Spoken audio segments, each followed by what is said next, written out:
This is wrestling's greatest moments. Hey now, wrestling fans. It's time for another episode of Wrestling's Greatest Moments. Boastful blonde heels have been a firmly entrenched wrestling tradition for nearly a century, including Gorgeous George, Nature Boy Buddy Rogers, and Nature Boy Ric Flair. However, anyone familiar with the work of Playboy Buddy Rose knows he too belongs on this list of greats. Sit back as Wrestling's Greatest Moments looks at Blown Away, the Playboy Buddy Rose story. Before we get started, don't forget to subscribe to our channel and hit that notification bell so you don't miss a single video. A natural athlete. Born on November 27, 1952 in Omaha, Nebraska, Paul Pershman watched pro wrestling as a youth. He also played hockey, baseball, and softball, laying the groundwork for his later success in the squared circle. Pershman trained with Vern Gagne's 1973 class, which included Bob Remus, aka the future Sergeant Slaughter. Wrestling lore has it that Paul's 1973 debut match in Gagne's American Wrestling Association, AWA, was against Remus. Pershman continued working in the AWA, along with NWA territories Big Time Wrestling, the Golf Athletic Club, aka Houston Wrestling, and the NWA St. Louis Wrestling Club.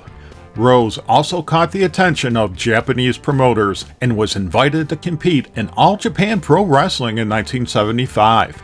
So how did Paul Pershman become Playboy Buddy Rose? Wrestling lore has it that Terry Funk suggested that the Las Vegas native change his name to Buddy Rose. Now working as a bleach blonde heel, it was time for Rose to make an impression. Rose went to work in Don Owens' Pacific Northwest Wrestling Territory, aka Portland Wrestling, in 1976. Pacific Northwest Wrestling was one of many National Wrestling Alliance (NWA) territories in existence at the time, combining a roster of established wrestlers and others who rotated in and out of the area. Rose quickly carved out a name for himself, teaming with Jesse the Great Ventura to capture the Pacific Northwest Tag Team Championship from Dutch Savage and Jimmy Snuka on October 30th, 1976. Thus began one of the territory era's greatest runs. Over time, Rose became the area's top heel. Whether he worked in singles matches or tag matches, Rose could be counted on to put butts in the seats. He could also be counted on to turn on his tag partners, with Jesse Ventura becoming the first wrestler to learn not to trust Rose. After Rose accidentally injured Ventura during the match, Jesse was understandably upset. Rose was nonplussed, resulting in Jesse turning babyface and feuding with the Playboy. So many memorable angles. Wrestling fans know that a successful angle in one territory means it's fair game in another. A classic example is that of a wrestler throwing a title belt off a bridge, something younger fans likely remember when Stone Cold Steve Austin threw The Rock's Intercontinental Championship off a bridge. Pacific Northwest wrestler Dave Sierra had seen the angle play out in Championship Wrestling from Florida and suggested it to the Playboy, who was feuding at the time with babyface Jay Youngblood. Rose stole the title and went on TV, promising to throw the belt from the Fremont Bridge. As noted in the book, The Pro Wrestling Hall of Fame, The Storytellers, Rose's threat did not go unnoticed, with fans assembling themselves on and under the bridge. With Sierra remembering, an hour ahead of schedule, hundreds of people were walking up to the structure. The crowd continued to grow. There were all kinds of boats down there waiting for him to throw the belt. I mean, there had to be 20, 30, 40 boats down there. There were kids up there crying, saying, "Don't throw the belt." I was saying, wow, this is huge. This is definitely going to draw some money. It was also a dangerous proposition. The bridge was not designed for pedestrian traffic. Rose showed up in a limo with his faction of fellow heels, dangerously navigating his way to the bridge. The crowd slowly inching toward him. In an era where kayfabe was still strong, anything could have happened. And it did, including a police officer ordering Rose and his entourage to stop by the local police station. Magma level heat. Buddy Rose was so despised that he could make anyone a babyface, even the most hated of heels. Pacific Northwest Wrestling often booked angles where Rose would team up with a noteworthy villain, including heels Jesse the Great Ventura, Roddy Piper, and the Kiwi Sheepherders, only for things to fall apart. often with Rose betraying his partner or feuding after a supposed miscommunication. These events inevitably led to Buddy battling them, with Rose's opponents instantly becoming babyfaces. One of the biggest examples is Roddy Piper, a much despised heel whose opposition to Rose transformed him into an instant hero. It was complete chaos once Piper arrived in Portland wrestling, with Hot Rod winning championship after championship, including a terrifying tag team with Killer Brooks. However, a misunderstanding in a four-man tag where Piper and Brooks aligned with Buddy and Ed Wiskowski led to Piper turning face, resulting in an angle that would forever be known as Piper in Portland. The feud featured many back-and-forth battles, where one wrestler would edge out the other, only for their opponent to tilt the balance back their way. One example, Rose stole Piper's kilt and set it ablaze, a situation that demanded payback.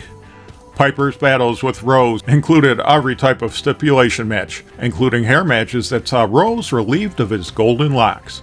Rose teamed with the Sheepherders, Butch Miller and Luke Williams, making life difficult for Piper and his new ally Rick Martel. While there were many sizzling stipulation matches, one stands the test of time.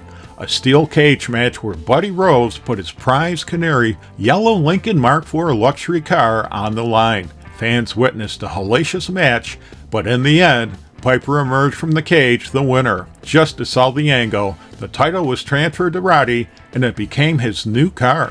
Piper's fight with Rose continued until bigger things called. Jim Crockett Promotions. Piper and Rose squared off in a loser leaves town match, but in true wrestling fashion, their initial match ended in a draw, leading to a rematch. Rose eventually beat Piper, giving Pacific Northwest fans a storyline reason for their beloved babyface's exit. However, the two wrestlers would meet again. An unlikely face. Given Rose's many crimes against his fellow wrestlers, it's easy to imagine him working as a heel throughout his career. Nonetheless, promoter Don Owen found a way to turn Rose into a hero. Here's how things played out. Rose, who was always ready to win titles by any means necessary, hired the Dynamite Kid to help him defeat Curt Hennig and Billy Jack Haynes in a 2 out of 3 falls #1 contenders match. The third and deciding fall went south when Rose restrained Haynes and waited for Dynamite to hit him from the top rope. Haynes moved, and that was that. Dynamite and Rose began fighting. Fellow heels Rip Oliver and the Assassin joined in, taking out Rose. Babyfaces Haynes and Hennig didn't help, and no one could blame them given Rose's history with them. However, when the three heels attacked Haynes and Hennig, Rose came to their aid, shocking the fans. Fans were startled when a bloody Rose apologized for his past actions and told fans that while he wasn't changing his style of wrestling, he was changing his attitude. This led to the fans embracing the man they'd hated for 8 years, and Rose became a babyface sensation. Although the babyface turn only lasted a year, it stands out as one of wrestling's most well-crafted angles and further shows Rose's versatility. A dominant wrestler. Buddy Rose enjoyed wild success in the territories. His run in the Pacific Northwest is highly regarded, but it would be a mistake to depict him as a big fish in a small pond. Rose enjoyed success outside Don Owen's Pacific Northwest territory. As author Stephen Verrier writes, Rose's dominance in late 1970s and early 1980s Pacific Northwest wrestling, including 7 heavyweight title reigns before 1982, was all the more impressive given that he was also headlining cards and winning championships in Northern California and British Columbia during the same period. For example, Rose formed a long-lasting team with Ed Wiskowski, better known to some fans as Colonel De Beers, capturing the NWA World Tag Team Championship, San Francisco version, NWA All-Stars Canadian Tag Team Championship, and the NWA Pacific Northwest Tag Team Championship multiple times. Outside the ring, they became friends, eventually opening a wrestling school. The Playboy also had a successful campaign in the WWF, including championship challenges against Intercontinental Champion Pedro Morales and WWF Champion Bob Backlund. In his memoir, Bob Backlund remembers what Buddy brought to the ring. Buddy and I had some great matches together. He was a very agile worker with a lot of great moves, and given how athletic he was, we could do just about anything in the ring together. which really allowed us to put together entertaining matches for the fans. Rose defied expectations, as he wasn't a physical specimen, even in the days before the explosion of muscle men in wrestling during the 1980s. However, his skills spoke for themselves, and according to Backlund, Buddy was ready to go the extra mile for opponents. He was willing to do anything for the match and the storyline, including submitting at the end of most of our matches. Many heels were reluctant to do that, because it is such a decisive victory that it steals a lot of a heel's heat. But Buddy didn't care about that. He understood the storyline and knew that it would really get the people lamped up to see him forced into that position, and the people responded. Buddy had several campaigns in the WWF, with his initial run from 1982 to 1984 being his most successful, although by 1984 he was largely putting over marquee players.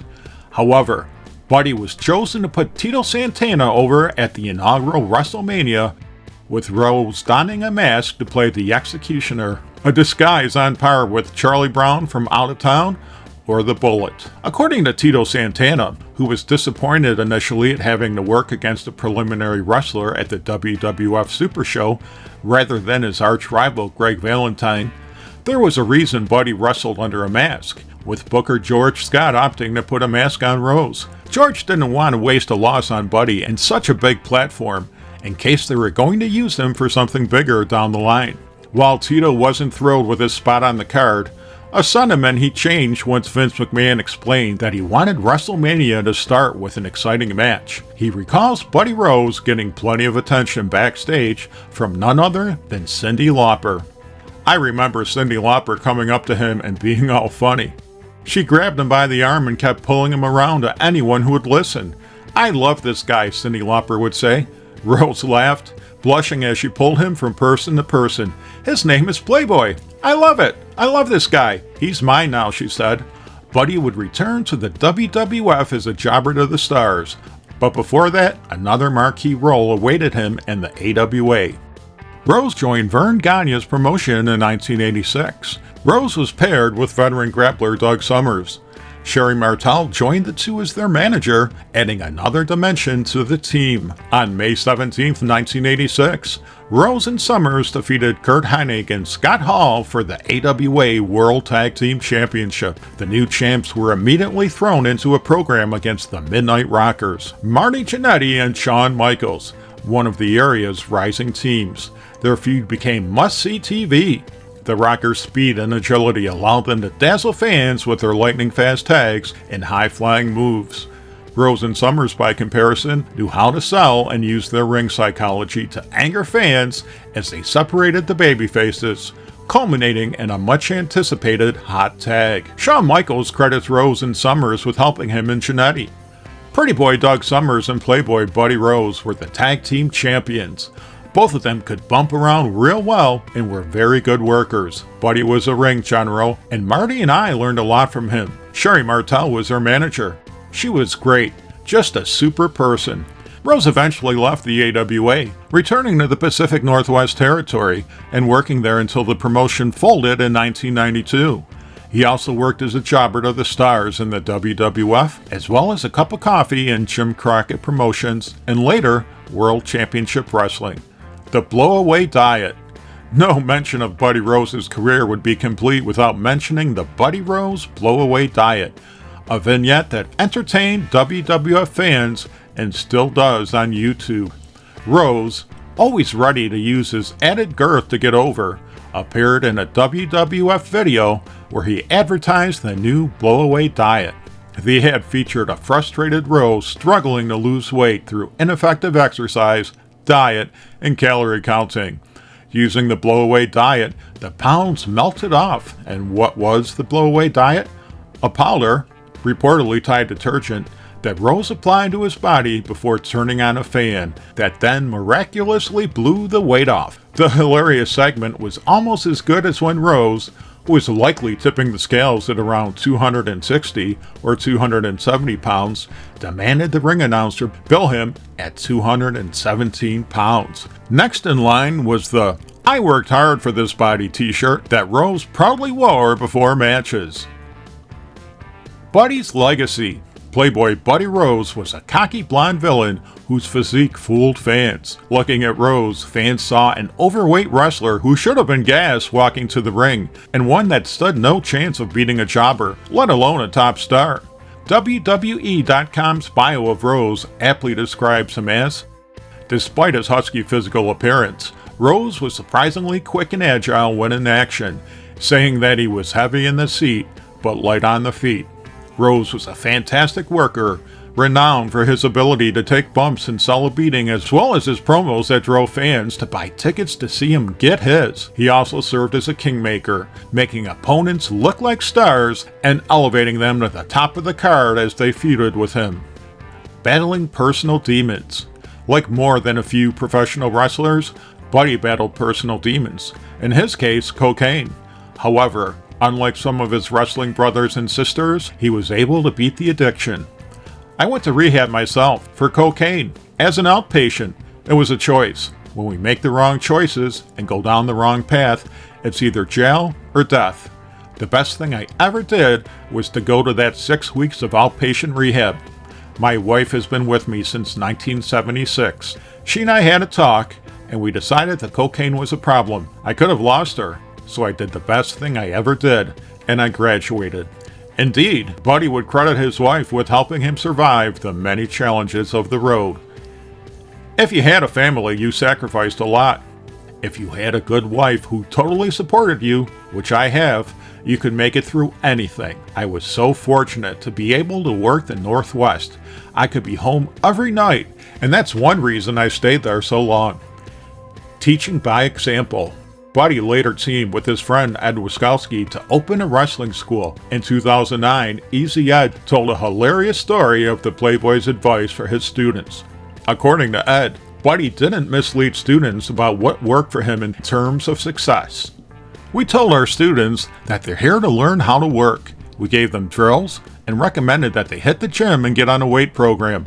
But we didn't tell anybody they had to. Buddy always pointed out, "I've never been to the gym, and I still made money." That was our philosophy.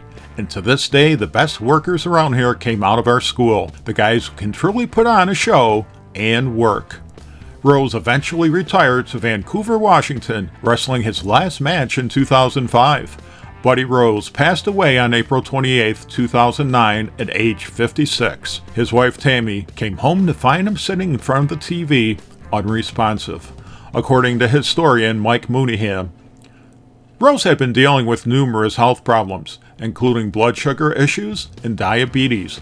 His weight obviously played a factor. The medical examiner's office ruled that he died of natural causes. Did you get to see Playboy Buddy Rose? If so, what do you remember about him? Share your thoughts in the comments section and let us know if there are any videos you'd like Wrestling's Greatest Moments to cover. In the meantime, subscribe to our channel, follow us on X and Instagram, and spread the good news about Wrestling's Greatest Moments, the channel that celebrates the squared circle.